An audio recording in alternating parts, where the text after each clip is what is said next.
Hi everyone, I'm Kofi from Film Club and this is one of our young ambassadors, Kerry. Hello, I'm Kerry and we'd like to welcome you to today's webcast, which is coming to you live from the Edinburgh Film Festival, where we're broadcasting interviews with filmmakers all week. We're here today with Mark Wallace, the director of Small Creatures, which is featuring in the festival, and one of the main characters in the film, actor Tom Pauline. Welcome to both of you. Thanks very much. No problem. Thanks, Kerry. So just before we get started, we always love to hear your thoughts and comments throughout these webcasts that we do. You can send these in via Twitter by putting @FilmClubUK before every tweet you send to us, or you can text us at the number that should be scrolling across your screen just now, or you can email us at joey, that's Joey, @filmclub.org. Just to let you know as well, if we encounter any technical difficulties or hitches today, please do bear with us, stay with the webcast, and we will sort them out as soon as possible. So let's get started. Welcome to Martin and Tom, and thank you for joining us today. Good to be here. So as we mentioned, you're here with your new film, Small Creatures. Can you tell us a little bit about what the film's about? It's a film about three 14-year-old boys, and when we shot it, this was one of them. And it's about three kids who are friends, but the friendship isn't quite right. And one of those kids is struggling to try and get out of that friendship and the way that maybe it's causing some problems for him. And so it's about his struggle to try and do the right thing without being disloyal to his friends or being too cautious about how he lives his life. Yeah. We have a question through from Twitter from Emily Riley at St Edmund Arrowsmith Catholic High School, and she asks, where did your inspiration for the characters come from, and are they based on people you know, or are they completely made up? Okay, well, thanks for asking the question, Emily. Was Emily? Emily. Yeah. The story originally was for older characters. Originally, it was for sort of 18, 19-year-olds. And it was just having grown up as a kid myself, and you have those situations where you have quite a good time doing the wrong things, and it's quite a tough decision to make, to pull away from doing the wrong things and start to do the right things. So it was born from that kind of experience, but it's not based on actual individuals. It's just trying to, once you've got that idea, you do what you need to do with the characters to try and make them all fit together and work. But he's the baddie in it, if you haven't seen it. So. Yeah, I've actually got a question for you, Tom, because I found your character fascinating in the film.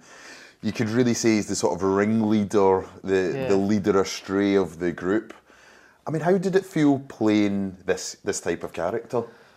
It was weird because I'm not that type of guy.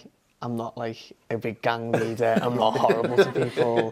And I remember there was one scene that we were doing, and my mum just said to me, "Don't turn out like that," because it was evil. He was evil. He was not a nice person. And I suppose it felt a bit weird playing that character, but it was all like a learning experience as well. Yeah, no, I really thought that character was very fascinating in the film. We're now actually going to watch a clip from Small Creatures which shows, it's a very interesting clip, the relationship between the three characters in the film. So we're just going to show this clip now.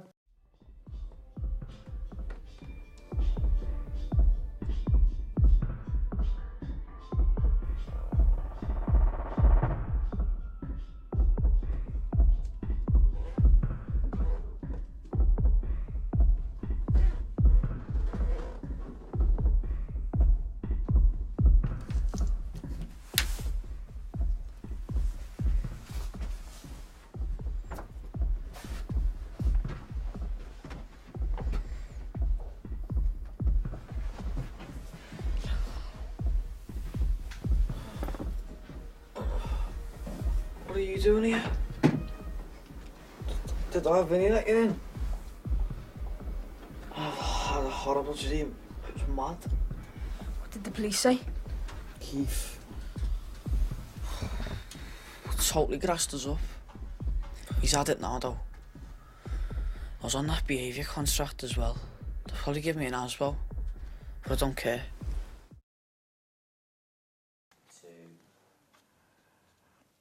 Hi again. So, just wanting to sort of ask you a bit more about your sort of acting experience and your performance. Did you have any previous acting experience before this, and how did you end up meeting Martin and getting on this project? Well, I was involved in an amateur production in a small theatre by where I lived. It was Bugsy Malone and I was playing Fizzy. Oh, brilliant. And then from that, the director of that was a Liverpool agent. And after the film, she said, "Oh, come along to a few classes and we'll see what's what, and we'll try and sign you up." So I joined this agency, and it was every Thursday you'd go to a class and you'd learn stuff and meet new people as well, to be honest, and see what auditions were coming up. And one Thursday, it was my birthday. It was a funny one. It was my birthday, and I was debating whether to go. Yeah. And I was like, shall I go out with my family or shall I go to acting? And in the end, I went to acting, and that was the day that Martin was there. So Martin come down to do this, like just to see what the kids were like in the agency, and we'd done a few bits, and he filmed it all. And then how long was it later that did you give the agents a call? I can't remember because we actually shot this film in 2009. Right, okay. When Tom was 14, and so we were sort of looking at the casting probably in the March of 2009. Yeah. And although it happened quite quickly for a film, because we wanted those three kids to fit together really well, we saw hundreds and hundreds. Yeah. But so that was the first stage of it, was finding kids who we thought were strong. Yeah. But then after that, we brought them all together, about 50 of them, and worked with them for a while. Yeah. I think that's fate that you didn't that go went for down the on my birthday. I think it's definitely fate. Because I know for a fact that if it didn't go down on my birthday, it wouldn't be here now, and I wouldn't be in the same situation that I was in. Happen. Yeah. Well, we've got a question from our audience for Martin from Hannah at Princeton School for Girls. Who or what inspired you to become a filmmaker? Thanks for your question, Hannah. I think, obviously I'm quite old, and I used to be in a group, and when I was in a group, music and films were sort of like the same. I had the same passion for both of those things. And I suppose because we made a couple of records and didn't get anywhere, I thought, well, I'm going to have to change, I'm going to have to be in something else. And so, I then began to make music videos for bands. And if you're interested in making films, I think music videos are a great place to start, because half of the problem of making a film, the sound, is already taken care of. And you just concentrate on the pictures, and that makes it easier to get going and try your ideas out. So that's kind of where I began, really, was music, and then music videos, and then television documentaries and dramas. Did you have any obstacles you had to overcome while making the film? Well, it's a very inexpensive film. In this festival, we're in a competition against films that cost £10 million, and our film cost £50,000. So immediately you've got sort of a practical problem where you've got to feed people, you've got to get people from A to B, and you've got to pay people, because we, wanted people to be able to give time to do it. So, I mean, making any film is tricky, but making a film with not much money, it kind of puts a lot of pressure on you, because especially if things don't go right first time, which often they don't, then you haven't got an option to just get a big wad of cash out and go, let's solve it. You have to kind of struggle a little bit. So, it was quite difficult to get the film made with such a small budget, and that's why it took such a long time to do. So we started in 2009, but it wasn't finished until November 2011. So I'd say, the lesson there really is to keep on going and don't give in. Just make sure you get it done, and whatever it takes, even if it takes a long time. Okay. So, obviously, we work at an organisation called Film Club, and really what the Film Club is about is trying to get children, primary and secondary, to watch as wide a range of films as possible, not just Hollywood-type films, not just mainstream pictures. We want them to watch films from different countries, from different cultures. What would you say to our Film Club members? What message do you hope young people can get from it? Maybe some of our Film Club members that are out there. Funnily enough, what you don't know is that I do already do stuff for Film Club because I'm a BAFTA member, and so I do go around schools trying to twist people's arms to look at other stuff, because basically here's the important information. Hollywood spends as much money on the movies, but they spend as much again, sort of effectively forcing us to watch their films.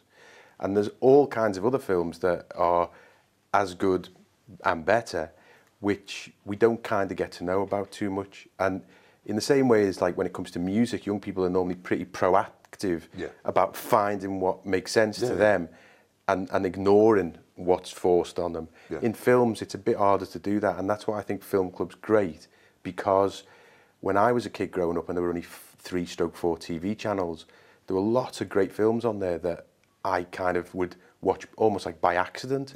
Whereas now they're tucked away and buried away, and it's tricky to find them if maybe that's not what you're looking for. But it is about opening your mind to all of those things that you've mentioned, or the cultures, or the ways of life, and even films from the past that are still pretty amazing and raunchy and raw, but they're actually made 50 years ago. You know, and I think, you know, you're kidding yourself if or you're missing out on something if you're not hungry to find out about all that stuff. I'd be interested to know what you think, Tom. Obviously, is this a film that you've watched with your peers? Do you have friends who've watched it, you know, or of a similar age? I'd be interested to know what they thought of it. Well, there's only, a select amount of people that watched it. It was the cast and crew, really, that watched it. Yeah, because basically this is the UK premiere today. So far there's a limit to who has seen it. But for the people that have watched it, I suppose it was enjoyable for them, but I don't know whether they were just saying it because I was in it. One of them, but I hope not. But I suppose, I'm always interested in watching films from people that are like my age and to see what they're like. So hopefully it's the same the other way around. Martin, what advice would you give to budding filmmakers? I'd say, you know, most young people can get their hands on a camera. Don't worry about whether it's like the best camera or not. Just work with what you've got. Don't make excuses, because that's just a load of rubbish. And you know, rope people in, whether that's your granny or your mate or your brother, or you know, use what you've got and do it, because it's something that you can only really learn by doing it. And sometimes it's tempting to come up with like lots of big ideas but never actually do them. And I think it's better to come up with something and do it, and it won't be necessarily great first time round, but that's how you learn. You don't sit in your bedroom figuring out, you know, how you're going to be a good footballer or something. You go out and you do it. So same with films, you know, get your hands dirty. Brilliant. We're actually now going to go and watch another clip from Small Creatures, and then we'll come back and ask a few more questions. So thank you.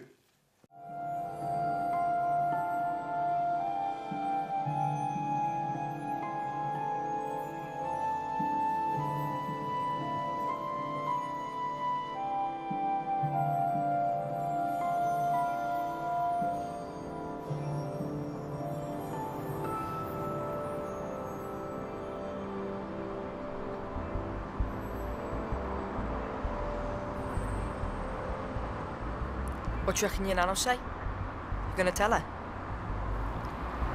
She'll be alright. What about your granddad? He'll kick off though, won't he? Probably. Bet he'd a few scraps in his day though. He's still a bit of a growler now. From a distance, he looks quite hard. What are we gonna do about Keith? There's nothing we can do. We'll just have to keep away from him. Stick together. Steve started it all, you know. I know.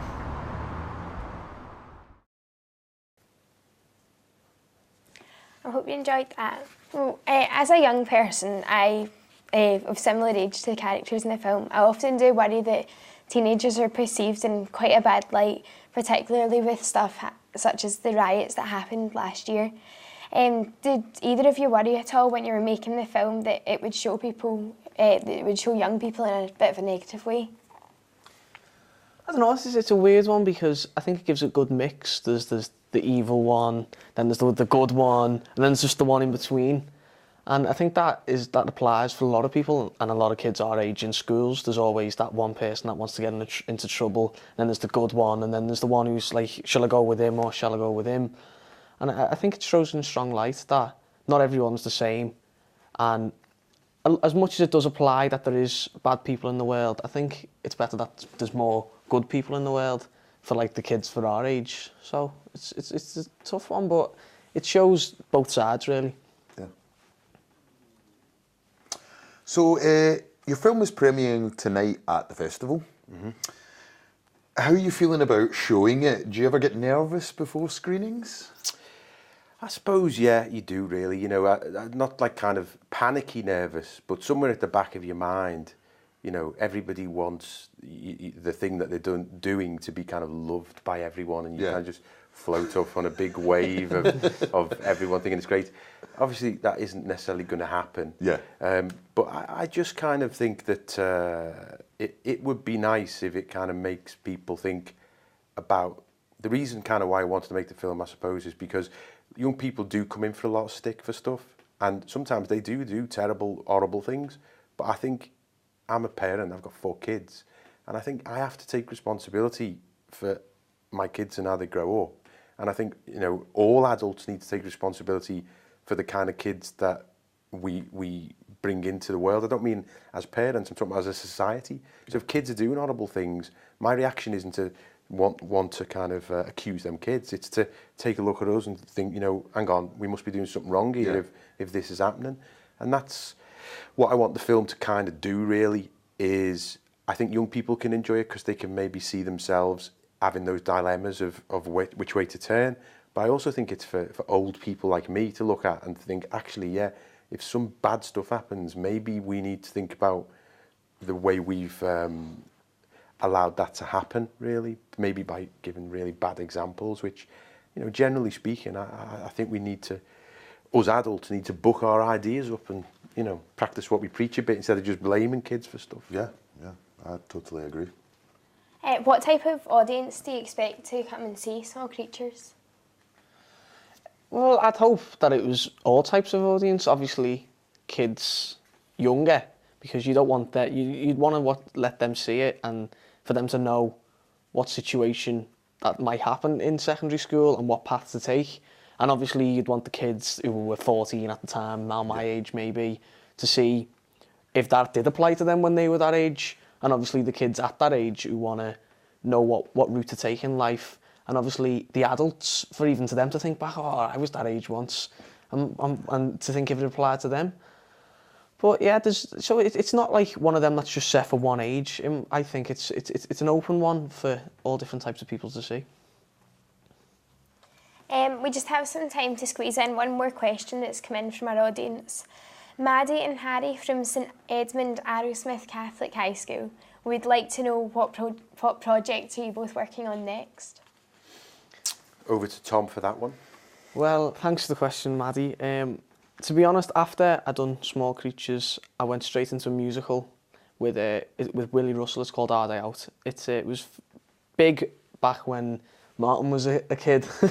In the Stone Age. in the Stone Age. And then he reproduced it in Liverpool and that went well. But like I said, it's been 3 years since I'd done Small Creatures. I've been in adverts since and bits and bobs, but there hasn't been that one big break up to now, and I'm in sixth form now, and I'm trying to like concentrate on maybe getting a career and then just push on with the acting, you know, just in case it fails, then I've always got that fallback.